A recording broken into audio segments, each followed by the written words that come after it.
how to upload using mobile or cellular data in My Files on the Samsung Galaxy S24 series.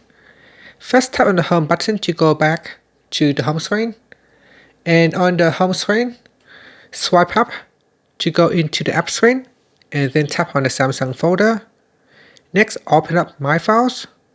Now, to allow files to upload to the cloud or network storage using mobile data, tap on the More button, then tap on Settings.